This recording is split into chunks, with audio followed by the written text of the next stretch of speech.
एगो व्यास बोले कलाकार का हर बजरंग बली अरे होली में मोरे काम कैसे चली।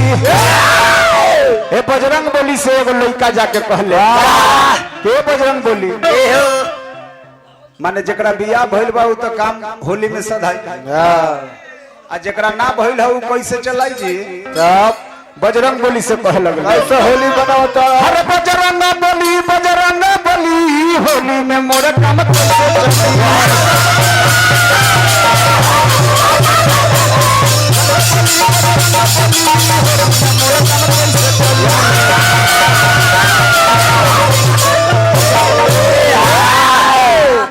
तो बजरंग बोली कम ना रहनी है लेकिन कहल कि बजरंग बोली होली में मोर काम कैसे चली। तो बजरंग बोली कम ना रहली भैया वो आशीर्वाद कैसन दिले कैसा अरे बंडा के लौंडा सहारा होली में बंडा के लौंडा सहारा बजरंग बोली आशीर्वाद दिल के जा जा तोरा बियाह ना भइल तो लौंडे पर कान खींच ए बबुआ अरे बंडा के लौंडा सहारा होली में बंडा के लौंडा सहारा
भौजी के देह लगे तेरा कथन हो तेरा कथा भौजी के देह लगे तेरा कथन ओके तो हतरी लगे ऐसे बात बोले हरी का हो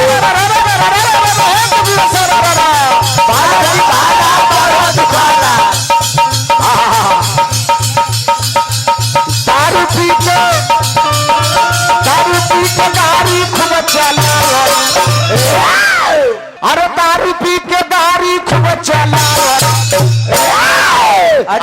मोबिल सर पर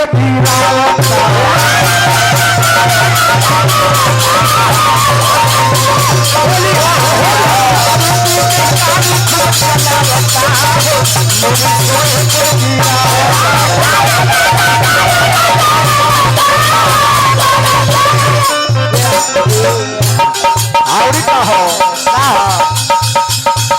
रेट पे लड़ा हो और बच्चा दारू चढ़ा के राती के मुंह महका के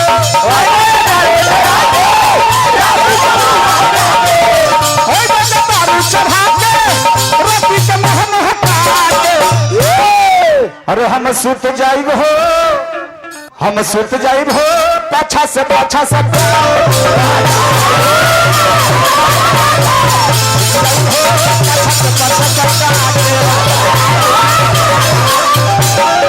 लाल पिया रंगला गोरी घोर के लगाई लाल पिया रंगला गोरी घोर के लगाई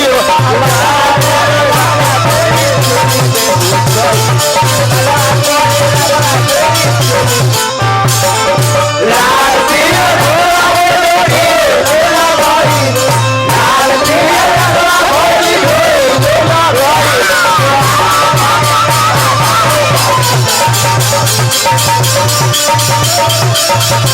Thank you.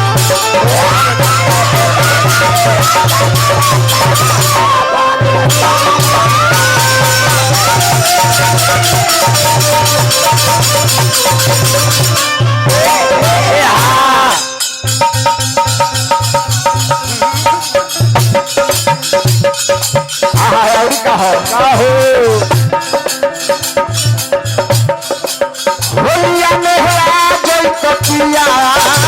लोग सुतिला तकिया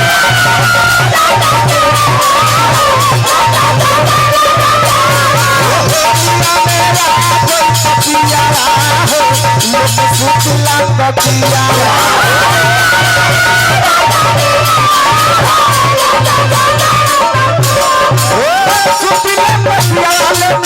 सुतिला तकिया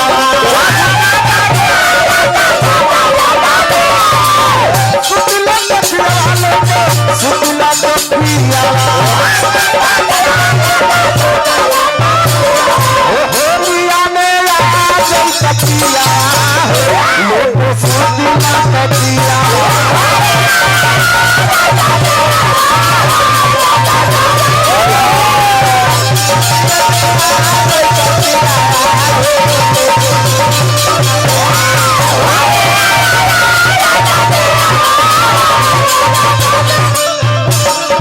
आधा से डालेला ऊपर से डालेला आधा से डालेला ऊपर से डालेला ड्राइवर